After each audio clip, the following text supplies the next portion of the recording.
নগণ্য ঘটনায় প্রার্থীদেরকে মামলায় না জড়িয়ে বরঞ্চ গণসংযোগে আসুন। জনগণের ভিতর এই প্রচারে সাংঘাতিক তাদের মধ্যে এক ধরনের সাড়া পড়েছে। এখানেই যাচ্ছি, ফুটবল যে উন্মাদনা ক্রেজ, এই স্বতন্ত্র প্রার্থী হিসাবে না, আমি আসলে মিরপুরের সন্তান, আমার এখানে জন্ম বেড়ে ওঠা। আমি 2018-তে এখানে ধানের শীষের প্রার্থী হিসাবে সংসদ নির্বাচন করি। আমার বাবা এস এ খালেক সাবেক এমপি, উনি 5 বারের সংসদ সদস্য ছিলেন। এলাকার পরিচিত মুখ হিসাবে আমার গত 17 বছরের যে আন্দোলন নির্যাতনের ভূমিকা, 80টির উপর মামলা নিয়ে এলাকাবাসীকে নিয়ে পাশে ছিলাম। তো সেই হিসাবে যেখানেই যাচ্ছি, ফুটবল হিসাবে মিরপুরবাসীর জন্য দারুণ অভূতপূর্ব আমি সমর্থন পাচ্ছি। তো ফুটবল এই ঢাকা 14 আসনের বিজয়ের প্রতীক। ইনশাল্লাহ 12 তারিখে এই ফুটবলের বিজয় হবে।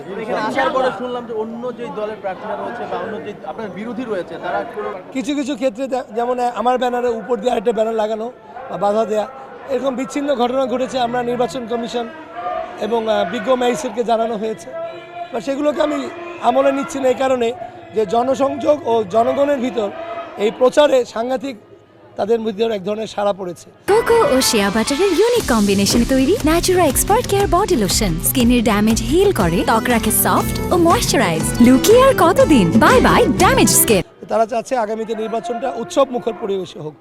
আমি ঢাকা 14 আসনে সকল প্রতিদ্বন্দ্বী দল ও প্রার্থীদের বলবো, প্রার্থীদের প্রতি সম্মান দেখিয়ে যে নগণ্য ঘটনায় প্রার্থীদেরকে মামলায় না জড়িয়ে বরঞ্চ গণসংযোগে আসুন।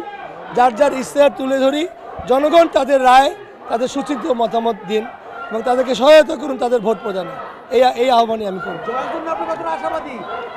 আমি আলহামদুলিল্লাহ আল্লাহর ইচ্ছায় আশাবাদী যে আমি মিরপুরের সন্তান।